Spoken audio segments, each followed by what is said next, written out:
This episode is proudly supported by Westholme Australian Wagyu. Here's Stephen Sinclair from Jackson's on George.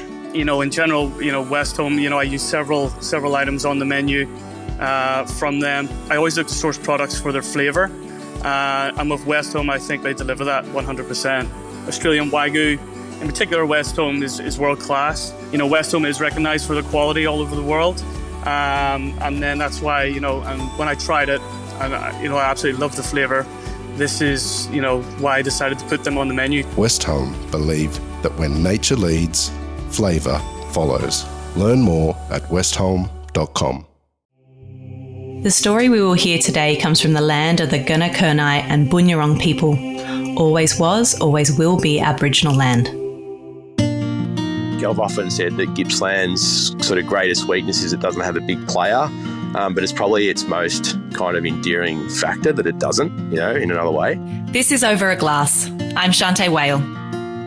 In today's episode, we head to Bass Coast Shire, located in the easternmost point of Gippsland. There we will find Marcus Satchell and his wife Lisa Sartori, the dynamic duo behind Dirty Three Wines. Marcus embodies the spirit of Gippsland, rugged, full of possibilities, and you can't help but feel a little cooler just for knowing him. Hi Sachi, thanks for joining me. Hey Shanteh, thanks for having me. It's a pleasure to have you on and to hear you talk about your beautiful homeland. Sachi, where did your love of the grape come from? Yeah, it's a bit of a long story now. It was about 26 years ago. I was had a sort of previous life and getting back into that again, which is nice, but as a musician. So, I was kind of at that phase of my life as a 24-year-old and sort of wondering whether music was my future or what I was going to do. And a friend out in the Yarra Valley owned a vineyard, and he just randomly rang me up one day and said, what are you doing with yourself? And I said, just working in a music shop and not really that inspired. And he said, have you ever thought about the wine industry? And I said, no, why? And he said, I think it'd really suit you. And I was like, okay. So I just did a bit of investigating, and he said, do you want to introduce you to a couple of people? And I said, sounds great. So I just sort of drove out to the Yarra Valley. And I remember when I drove out to the Yarra, I drove past, for anyone that's been to the Yarra Valley and driven past St Hubert's and saw the St Hubert's roof and the writing on there with the vineyard in the background. And I just went, there's just something about this. I think I feel like home. So, just something felt right. I went out and had a chat with Neville at Domain Shandon and Rob Dolan at what was then Yarra Ridge. And, the rest is kind of history. I just sort of fell in love with the whole notion of making wine and went and did my degree and spent 8 years out in the Yarra. So, yeah. What do you think that he saw in you? Did you ever talk to him later about, why did you think I'd like it? I mean, it's such when you've not considered it yourself, it's quite a fortuitous kind of prediction from your friend. Yeah, look, he's a friend of my dad's, and he's an interesting cat himself. And he offered his house up to me because I was living in Melbourne and doing vintage was quite tough and working night shift and stuff. And so he offered his house up to me to stay. But I spent a lot of time with him and chatting to him. He's a very sort of spiritual guy, and he just knew how to tap into people and their energy and what made them tick, I think, and still does and did back then. And I think he just saw that, my energy would work really well in the wine industry, knowing the people that were in it. He had a lot to do with the crew at De Bortley's, which, people like Dave Bicknell and Slingers, God rest his soul, and Weber obviously, and then Rob Dolan and all that gang. And there was a whole really amazing gang out at Yarra Ridge at the time, which was full of still a lot of the senior winemakers in the Yarra now. And he just sort of felt like I would fit in. And funnily enough, when I went and spoke to Rob Dolan, he tells this story to other people. He said, I basically employed Sachi because he could play saxophone. And I was like, and he just thought I'd fit in really well with Paul Bridgman, who played guitar. So I was like, and funnily enough, we started a little duo together, about 6 months later. And so yes, it was, and we did. I just slotted into the team, and the team was a great team. And that was one of Rob's great, or probably still is, but certainly back then, one of his great skills was just putting teams together that worked really well together. So, yeah. Fascinating. Now I've got a million different questions, but most of them related to music, so I'll have to kind of park them for now. Tell me, you studied, you said, for 8 years or so. You're now a viticulturist and a winemaker together, is that correct? Yeah, I guess the viticultural side I fell into a bit. That's probably part of the story of coming back to Gippsland. I studied winemaking, so I did that for 6 years part-time and then worked full-time in the Yarra, at Yarra Ridge, and then later on I was at Dominique Porte. So I only ever sort of really made wine, if you like, did the winemaking side of it when I was in the Yarra. And when I moved back home, I sort of had to craft a job. There wasn't really any sort of, because it's such a small industry down here, there's a lot of small players, but not really a lot of players that could sort of, employ a winemaker full time. So I sort of had to work part time in a number of different places. And then that was when I sort of picked up and said, oh, well, I might as well just go in the vineyard and do a bit of pruning. And so, I did a bit of that, did a bit of pruning, and then that sort of led into, just doing more stuff, and then ended up running vineyards and all that kind of stuff, and, leasing vineyards. So I sort of fell into the growing side of it. And it sort of became a necessity to stay working in the industry, because we made a choice to move down here as a result of having a young family. So, and Gippsland's home. So that's why we're here, I guess. Yeah. So, I mean, the Yarra is a mecca in terms of if you want to make wine, lots of established estates. You said you felt the pull back home and that had to do with family. Tell me a little bit about what your first impressions were after being in the Yarra and heading back to Gippsland. Yeah, that was tough. You're right. Like, the Yarra was a mecca, and I left it in, 2005, when it was really just starting to blossom. It was kind of hitting its peak from so many different angles. The people that were there. I mean, I still miss the people. I spend a lot of time with the people from the Yarra still. Go out and see bands and stuff with them, actually, ironically. but I really miss the sort of camaraderie of the Yarra, and that was probably the toughest thing, was coming back here.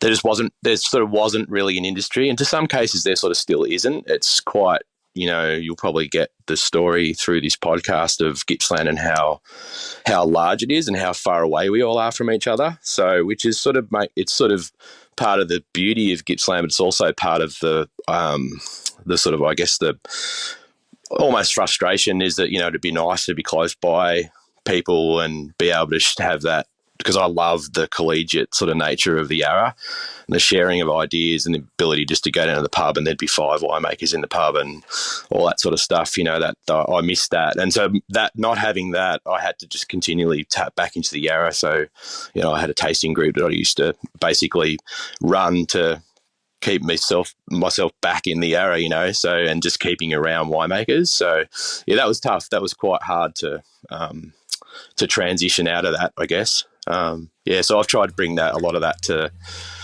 Gippsland, to really sort of, I've got myself involved in the local Growers Association and the wine shows and all that sort of stuff, just to try and bring everyone together and say, hey guys, we can do this together. It's, it can be fun. So, yeah.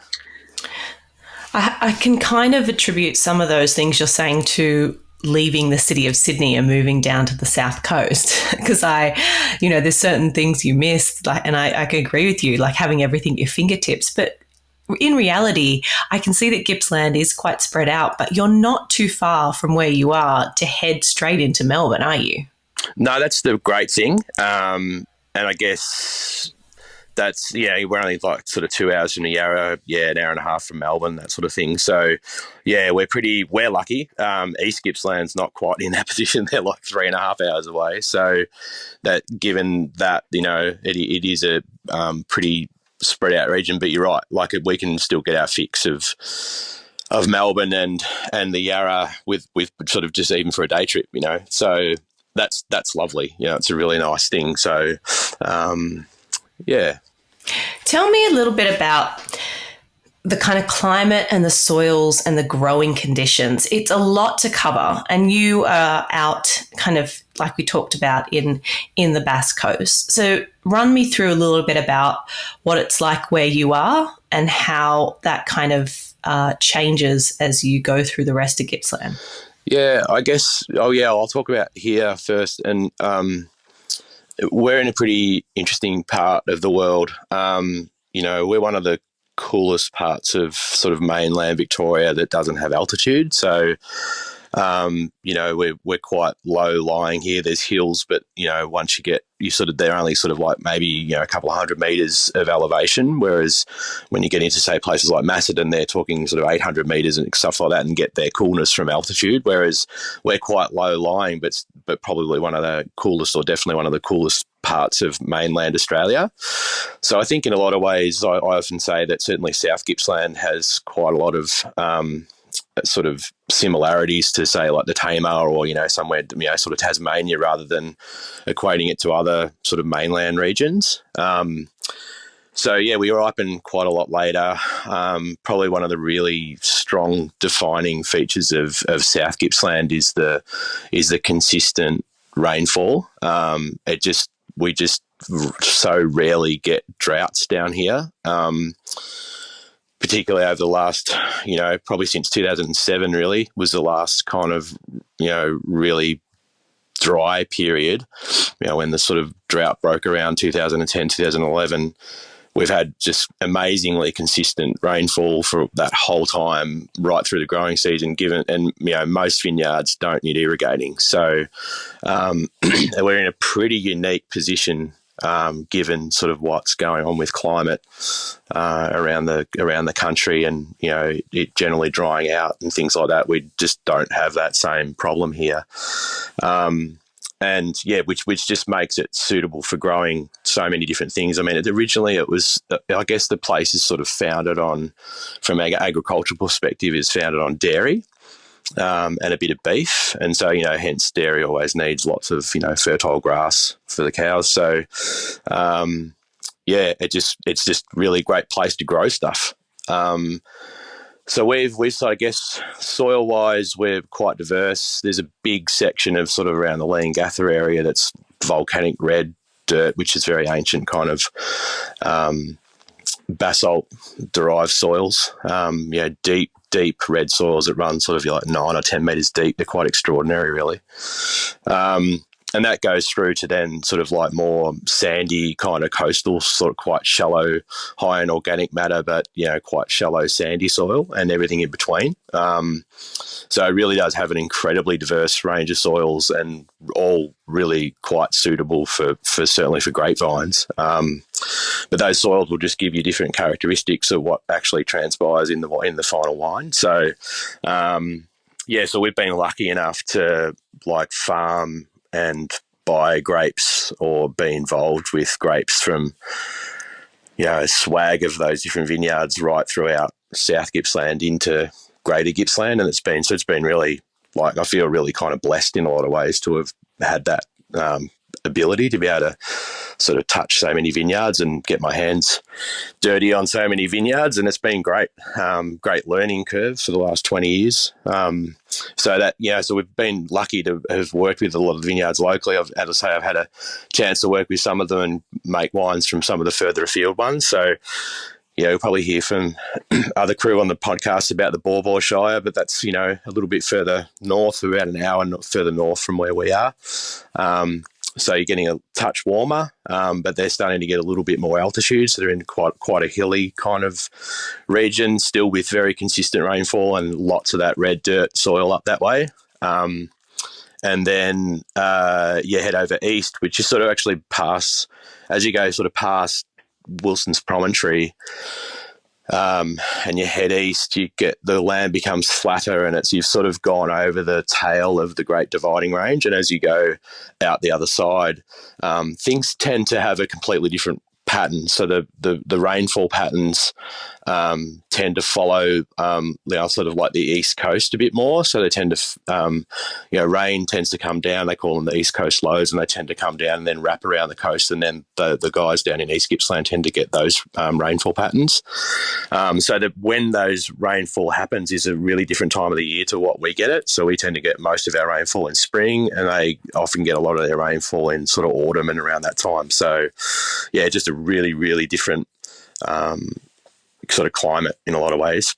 A little bit warmer than here, so that kind of like East Gippsland's probably more suitable for things like Shiraz. And obviously growing great Pinot as well too, but they can ripen Shiraz, whereas where we are, Shiraz is mostly, certainly around the Lee and Gaff area, is pretty much too hard. It just doesn't work. It's too cold.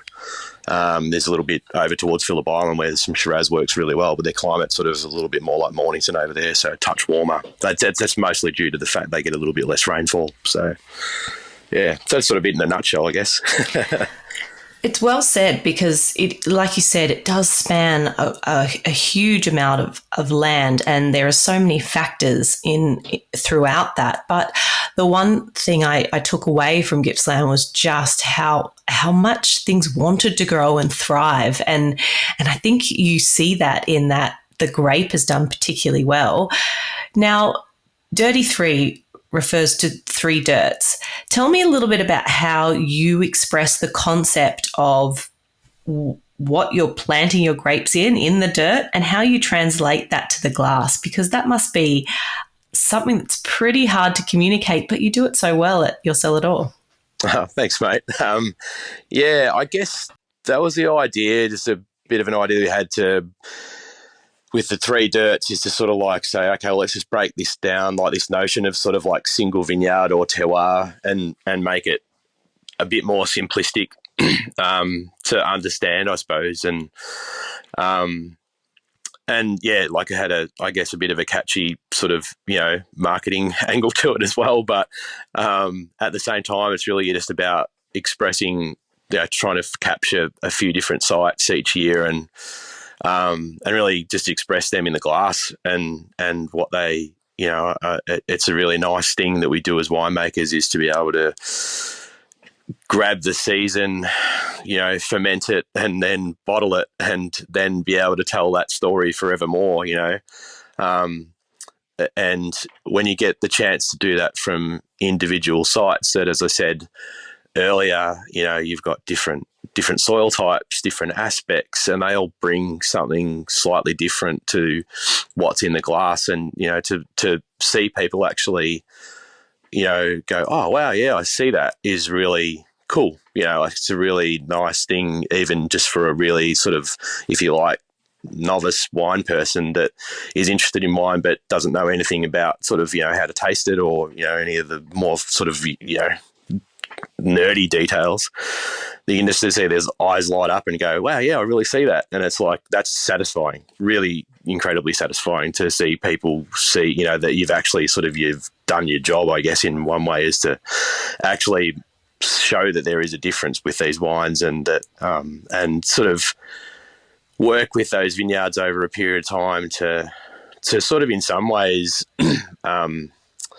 not kind of exacerbate the differences, but sort of like highlight them, I guess. So we've like slowly transformed our styles and the way we approach each vineyard, and stylistically, so say it down to the things like, the amount of whole bunches that we use in it, or, how long we leave it on skins, or, all those little fermentation techniques that can really sort of actually make that vineyard sing.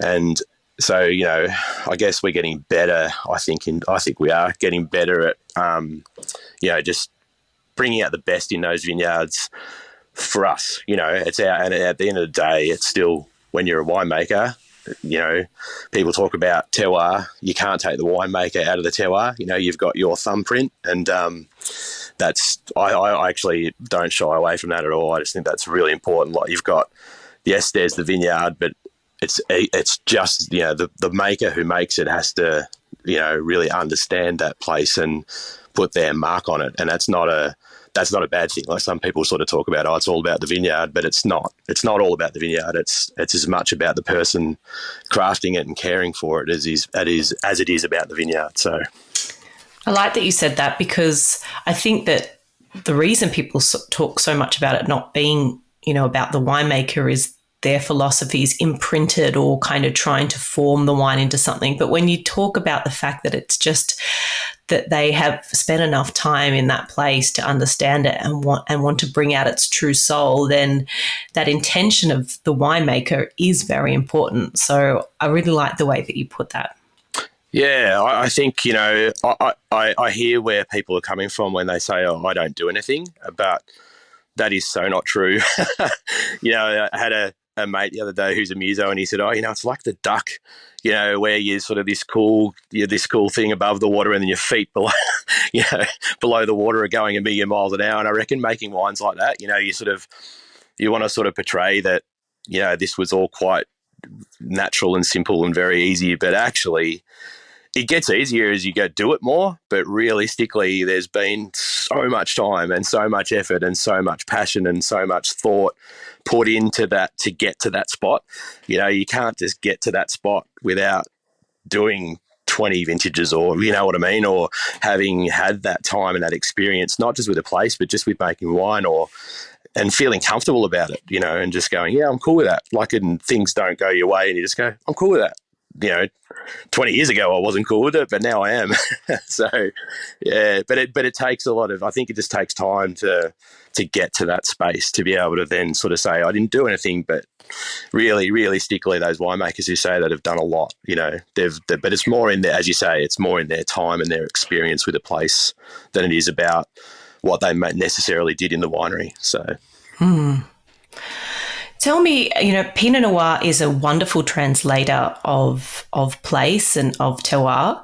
I very much remember the first time I tasted 3 single vineyard Pinot Noirs and the way they were explained to me and what I could taste them when we did a tasting a long time ago. But Pinot Noir from Gippsland has a wonderful reputation. Can you explain to me why Pinot Noir is so unique from Gippsland?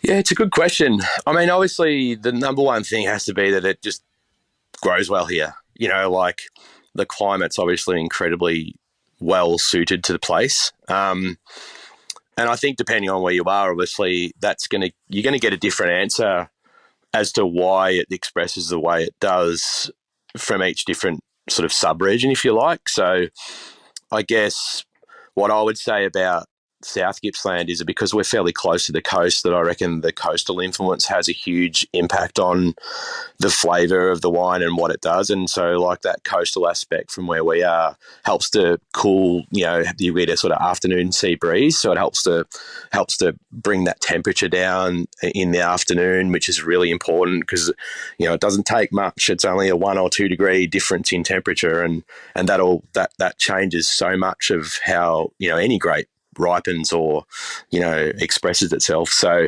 I think that cool ocean breeze is huge for us. Obviously the rainfall is a big factor, but I think that sort of like cooler oceanic, like maritime influence, particularly for our wines where majority of our vineyards are, you just get this like really kind of rich mid-palate weight that you often don't see. You certainly don't see it in the Yarra because they're so the opposite. They're so Mediterranean. They've got a very big sort of nighttime to daytime temperature range, and so obviously much colder at night and much warmer during the day, and we're much more even sort of night and day. That's what the maritime thing does. So I think that just helps to give this like really lovely, rich mid palate. If you think of like sort of Margaret River Cabernet, how they're sort of like Cabernets have got more mid palate than a lot of the other Cabernets from around Australia.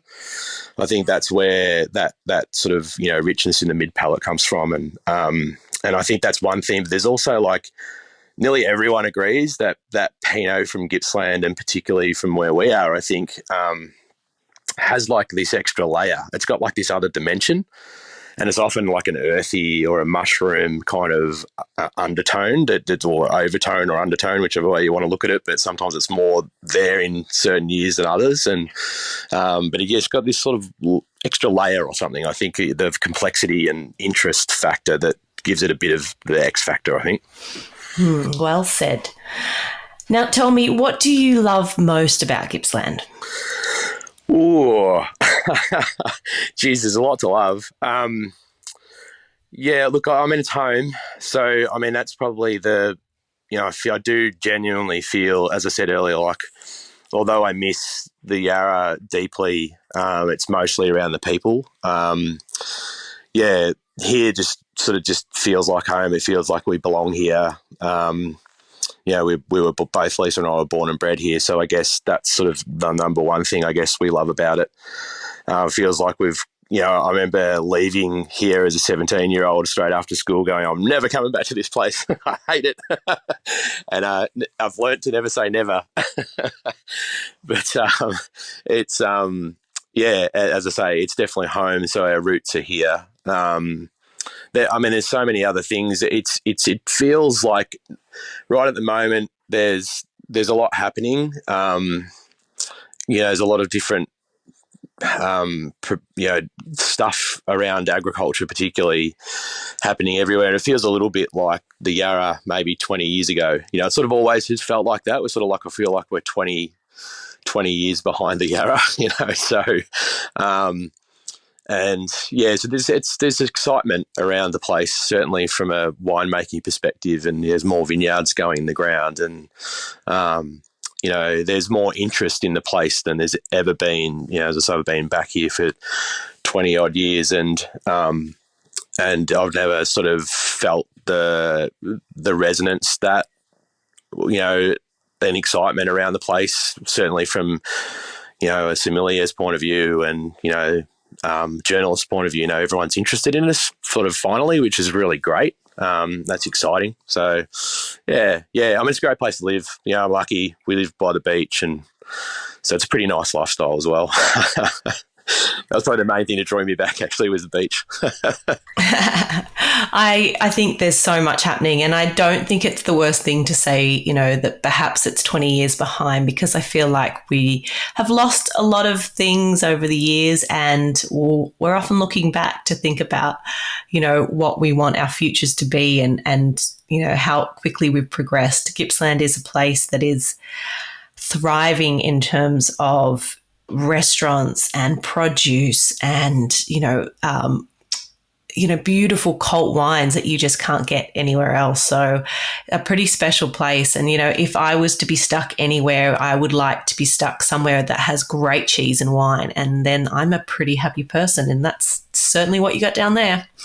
Yeah, we are pretty lucky that way. We do have some amazing cheesemakers. Yeah, they're just woof. Yeah, there's some really good stuff happening on that front. I mean, it's not all that surprising given that it is dairy country, but it's great that there's, they're proper artisanal, small cheesemakers that take it really seriously. So that's pretty special. Because there's not many other regions that can sort of lay claim to that. So, that's a pretty cool thing. And you're right about the whole, 20 years behind thing. I guess, it sounded like I said that as a criticism. And in part, it's sort of like, obviously there's things that I miss about the Yarra and the city, which are come back to, a lack of restaurants and all that sort of stuff. But it's also what's kind of endearing about the place. Because as you say, like, someone came into the cellar door the other day and said, tell me about Gippsland. And I said, what makes it different to other regions? And I said, well, probably if you're going to come here and you're going to come into a cellar door particularly, you're probably going to meet the winemaker, and that's pretty unusual, in most regions. Like it's sort of like I've often said that Gippsland's sort of greatest weakness is it doesn't have a big player, but it's probably its most kind of endearing factor that it doesn't, in another way. So, I think that's coming one day. I sort of can't, I couldn't see how it couldn't be given the sort of like, obviously the potential. And if you look at Tasmania and what's happening down there in terms of growth in vineyards, I mean, it's actually astounded me that Gippsland's been completely bypassed by a significant size vineyard. I sort of actually don't really understand it, but obviously it just is what it is. Yep. And as you said, never say never. I'm sure it's in the woodwork, but for now, I think, you've got to try and get to Gippsland White is still very artisanal, very boutique, and the soul and the people are the people that greet you in the cellar door. So, Marcus, it's been a pleasure to chat to you. I'm going to call you, instead of calling you Satchy now, I'm going to call you Sacky because you play the saxophone, which I did not know. And it's just been a total delight to chat to you. Cheers to you. Thanks so much for having me, mate. It's been fun. vast land of Gippsland has everything you could ever want in your glass, and yet the diverse municipalities have their own identity and culture.